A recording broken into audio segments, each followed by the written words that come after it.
Bom dia. Hoje nós vamos continuar falando sobre a arte nos espaços, né? Através dos objetos e através dos espaços, né? Nós já falamos sobre a arte gráfica, falamos sobre a publicidade, de como essa arte começou a fazer parte do dia a dia das pessoas. E hoje nós vamos, no nosso capítulo 7, falar sobre a arte da performance e suas conexões, né? Vamos saber um pouquinho o que é essa questão da performance, né? E como é que elas estão conectadas com os outros tipos de arte. Então, a nossa aula está na apostila, no capítulo 7, das páginas 76 até a 83. Vou deixar aqui para vocês também dois links de dois vídeos que nós vamos usar, né? Nós vamos assistir como exemplos desse assunto que nós vamos falar sobre a performance da arte, ok? Então, para vocês referirem aqui, quando vocês quiserem assistir mais uma vez ou outros tipos de performance, certo? Bom, vamos então lá na nossa apostila, falando lá, vamos ver o que está falando para nós sobre a arte da performance e suas conexões.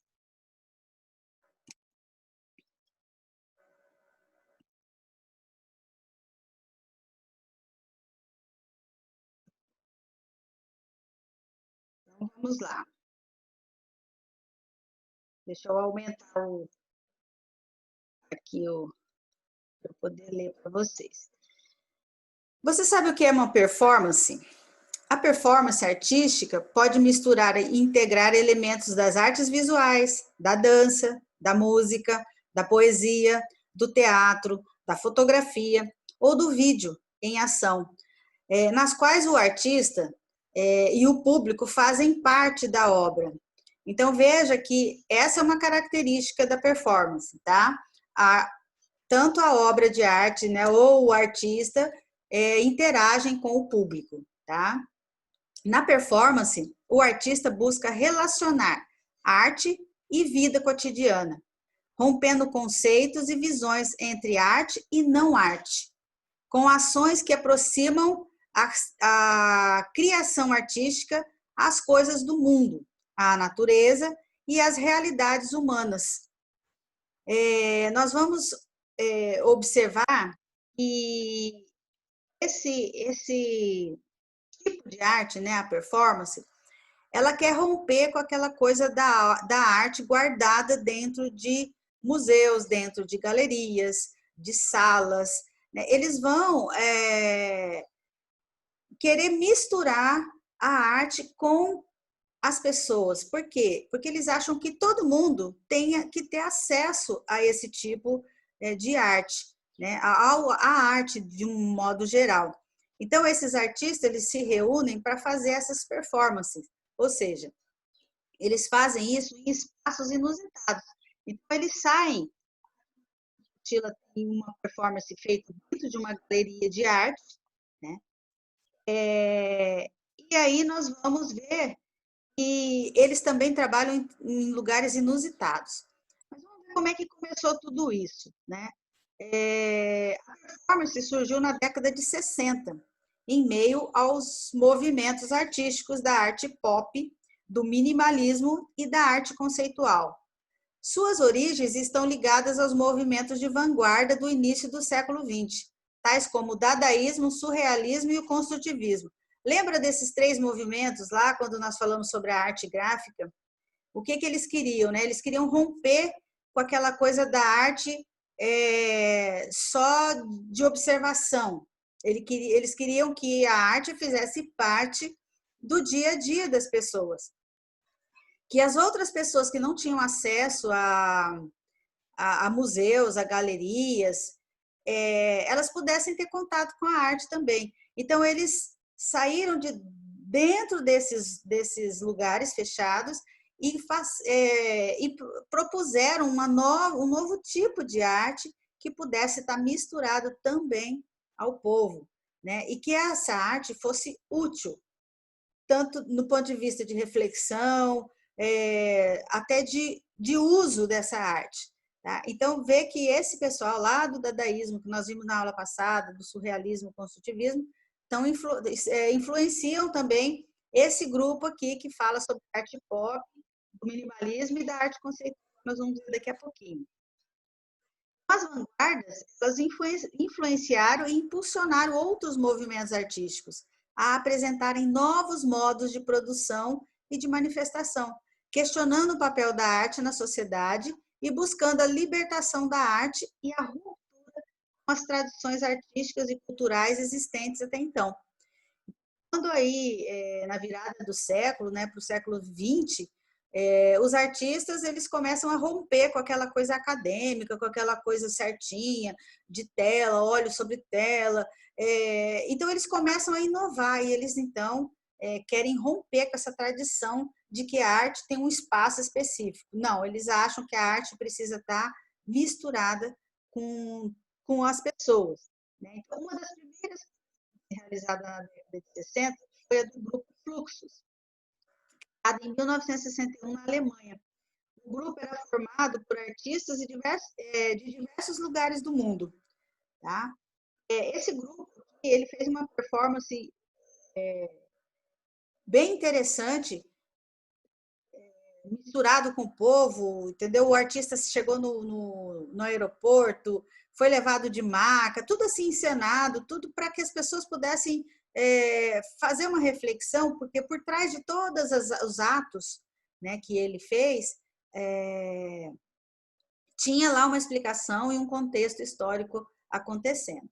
Tá? Vocês podem procurar esse grupo Fluxus na internet, vocês vão encontrar lá essa performance que foi feita. Né? Bom, as obras desse grupo tinham sempre um teor provocativo e crítico. Eles buscavam inserir a arte no cotidiano, defendendo que todos deveriam compreendê-la, visando uma revolução cultural, social e política por meio da arte. Lembra que eu sempre falo para vocês que a arte ela sempre existiu como uma maneira de comunicar. Então, ela se comunica e o artista fala do quê? Geralmente, ele vai falar do sentimento, daquilo que ele pensa. Né? Então, a arte da performance, ela vem para ajudar esses grupos, esses artistas, a se fazerem entender através da sua arte. Né? Então, a arte não é simplesmente, até um certo tempo, ela existiu muito para contemplação. Né? Então, nos séculos passados, a arte ela era feita assim para se comunicar, para registrar a história, né? E também para contemplação. E graças a essa história, graças a essa arte, a gente sabe tudo que a gente sabe, muito do que a gente sabe dos séculos passados, quando não tinha outra maneira de registrar a não ser através da arte, né? Do desenho, da pintura, da escultura. Por isso a gente sabe tanta coisa, inclusive sobre vestimentas, sobre costumes, sobre arquitetura, tudo isso porque foi registrado através da arte. E aí, nesse tempo agora, a arte quer extrapolar essa maneira de ver a arte, né? Ao invés de só contemplar, você até fazer essa arte levar você a uma reflexão, a um pensamento crítico sobre as coisas. Então, muitos da arte da performance, ela está ligada à questão social, à questão política e à questão cultural. Por quê? Porque eles querem fazer um alerta, chamar a atenção para algum tipo de assunto. Aqui nessa performance que tem na nossa apostila, desse grupo que nós estamos falando, o grupo Fluxus, ela se apresentou na Bienal de Arte de São Paulo, né, e tinha aqui, ó, uma pessoa dormindo, é uma pessoa mesmo dormindo, e tinha uma frase escrita na parede. A pessoa que passava aqui, ela tinha condições de ler, né, o que está escrito aqui. Então, nessa parede aqui, está escrito assim: produtos por toda parte, produtos de arte. Que posso fazer? Por que fazer? Pela glória? Por que a glória? Pelas meninas? Fluxos, talvez precisasse, não arte, anti-arte. vida à arte, mas talvez sejamos todos corruptos também. Por isso estou dormindo, hoje, dia 14 de outubro. Então, essa frase está escrita nessa parede aqui, é onde tem essa pessoa dormindo aqui. Então, no mínimo, a pessoa que leu isso daqui, ela precisou refletir. Ela está falando desses produtos, a gente sabe que na Revolução Industrial houve o surgimento de muito do consumismo, né? E isso vai ser falado lá na arte pop, né, que nós vamos ver a seguir. Que é essa arte aqui. São os gêneros da performance, quais são os artistas que se apoderaram de produtos do cotidiano ou de situações do cotidiano para que eles pudessem mostrar a arte deles. Um desses grupos foi o da arte pop, né, que é um movimento artístico que surgiu entre as décadas de 50 e 60 na Inglaterra e nos Estados Unidos, e teve adeptos ao redor do mundo. Eles defendiam uma arte popular, por isso a arte pop, que pop é de popular, que não separasse arte e vida, e que a partir dos signos e dos símbolos da cultura de massa, tais como quadrinhos, publicidade, imagens televisivas e do cinema, eles pudessem ter uma comunicação mais direta com o público. Lembra quando nós estudamos sobre os signos, sobre o símbolo? Fala sobre isso, porque nós estamos rodeados disso, de signos e de símbolos. Né? E eles queriam que esses signos, esses símbolos, fossem misturados na arte, né? Para retratar o quanto esses símbolos e esses signos, né, eles estavam misturados na cultura, né, na cultura de massa que a gente fala. Bom, nós temos aqui alguns exemplos da arte pop, né? Aqui, símbolo, né? A Marilyn Monroe, ela foi um símbolo nessa época. Então, o que eles fizeram? Eles foram pegaram a imagem dela, né, e transformaram em obras de arte. Eles fizeram muitas obras, principalmente esse artista aqui, o Andy Warhol, que ele fez muitas obras com os ícones da época, com os símbolos da época, que era o Elvis Presley, a própria Marilyn Monroe, e alguns produtos que eram considerados produtos de muito consumo. Essa sopa aqui, a sopa Campbell, ela existe até hoje. Se você procurar em alguns mercados grandes aí, você vai encontrar essa sopa aqui, essa lata, ela ainda permanece com o mesmo design, ou seja, ela com a mesma cor, ninguém mudou a embalagem dela. Ela é uma sopa que estava presente nessas décadas, né, 50, 60. Então, ela foi um objeto para que esses artistas explorassem e fizessem várias obras de arte. Assim também, nós vamos ver mais um pouquinho, a Coca-Cola, que também foi um produto, que era um produto de massa, né, um produto de consumo. Né? Então, todo produto que era muito consumido, né, história em quadrinho, as publicidades, tudo era produto para eles, era objeto para eles transformarem em obra de arte. Depois disso, nós temos também o minimalismo. O minimalismo foi um movimento também que surgiu no fim dos anos 50 e início dos anos 60, lá em Nova York. O que eles fizeram? Eles buscavam utilizar poucos e fundamentais elementos como base para a criação e expressão e procuravam transmitir ao público uma percepção nova do espaço ambiente em suas obras. Então, minimalismo, a gente já viu, o nome já diz, né? Então, eles trabalhavam com o quê? Com o mínimo. E aí, eles faziam algumas exposições que, a princípio, muitas pessoas talvez não entendessem, né? Mas que levava à reflexão. Por quê? Porque eles queriam falar que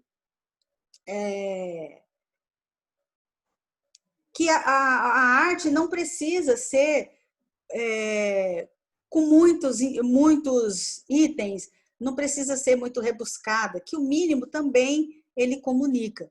Então, aí ele fez aí algumas obras, e uma pessoa aqui, ó, contemplando, ele colocou aqui vários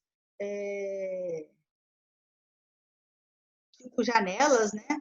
Aí a pessoa está aqui olhando isso daqui e tirando aí as suas próprias conclusões, né? Essa obra aqui, ela não tem um título, mas é uma instalação, né? Que é uma característica também das performances, né?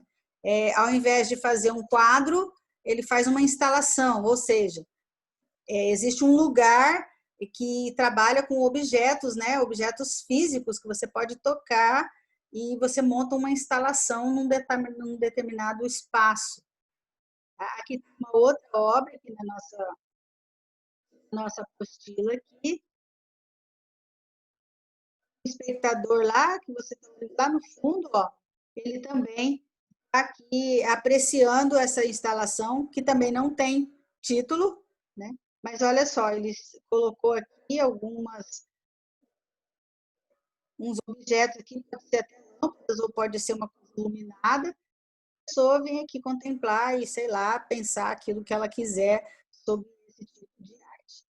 Bom, depois disso nós também tivemos a arte conceitual.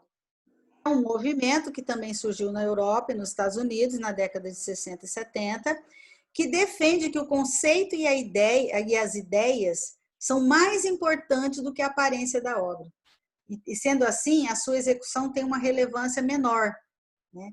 Então, os projetos realizados não precisam ser feitos nem pelos artistas, eles podem ser executados por outras pessoas e que tenham habilidades técnicas para tal. O que mais importa é a invenção e o conceito da obra. O que acontece? O artista não foi o artista que fez, por exemplo, as garrafas da Coca-Cola, mas ele se apodera desse elemento, desse objeto, né, desse produto, para poder fazer a arte dele. Então, aqui, ó, tá falando aqui, ó, durante a ditadura civil-militar brasileira, o artista Cildo Meirelles desenvolveu um trabalho silencioso intitulado Inserções em Circuitos Ideológicos com Garrafas de Coca-Cola e Cédulas de Dinheiro. O que ele fez? Ele pegou cédulas de dinheiro, aqui, vocês estão vendo aqui em cima, e as Coca-Colas, e o que ele fazia? Ele colocava frases, ele escrevia frases nesses produtos e deixava esses produtos rodar, né?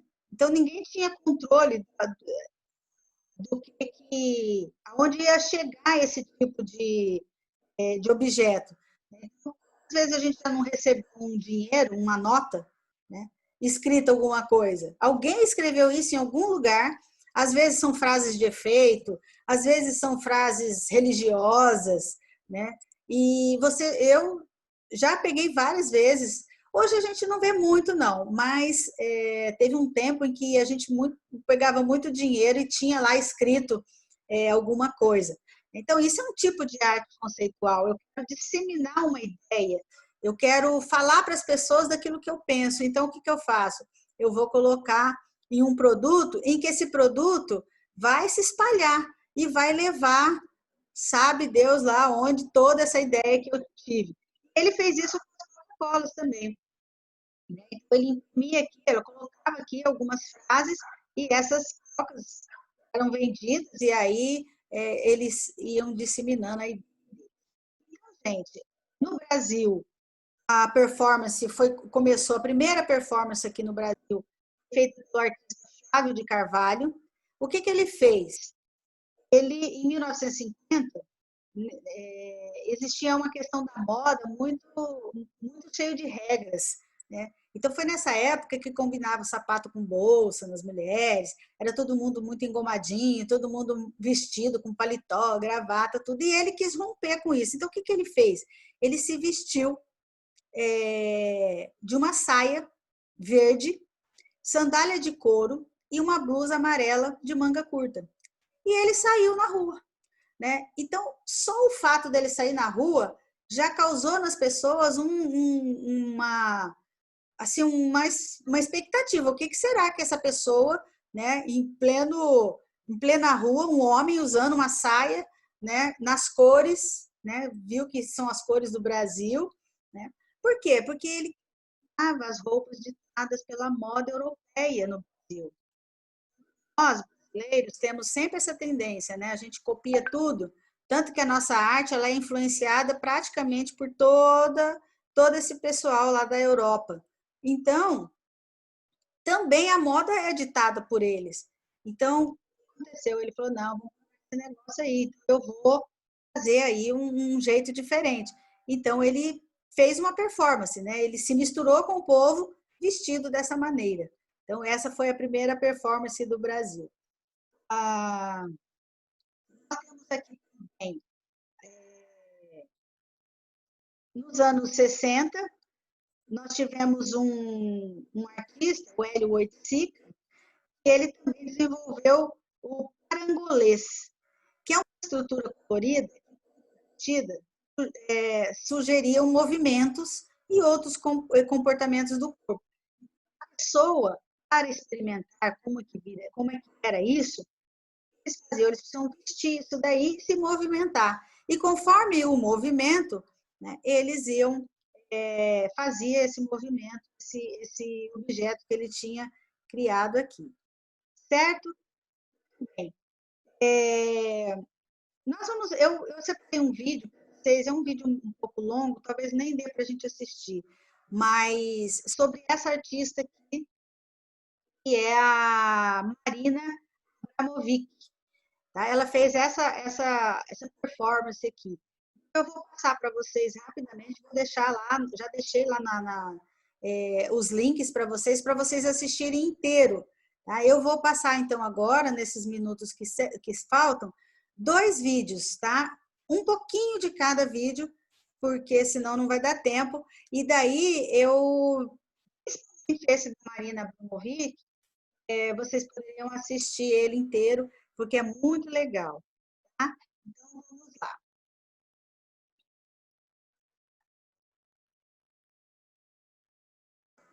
Então, gente, são 2 performances. A primeira fala sobre a questão da mulher, né, aquela entre saltos, que fala a questão do equilíbrio que a mulher tem entre estar para a vida social e para a vida comum, né? Então, vale a pena assistir e ver o que as pessoas comentam sobre isso. E essa outra da Marina Abramovic, que tem na nossa apostila, que é uma performance muito interessante. Eu acho que vale a pena vocês assistirem ela inteira, para vocês entenderem o contexto e o que aconteceu durante essa performance. Né? Uma artista que se coloca lá para as pessoas e viu a fila de pessoas que esperavam para poder sentar em frente à artista, e ali vocês vão, se vocês assistirem o vídeo, fala ali, não pode falar nada, não pode ter nenhuma atitude, você precisa sentar e ficar lá, tá, gente? Então, ó, vale a pena assistir. Então, hoje nós falamos um pouquinho sobre essa arte da performance, tá? Nós vamos ficando por aqui, muito obrigado pela presença de vocês e até na próxima aula, tá? Um abraço, bom final de semana para vocês. Tchau!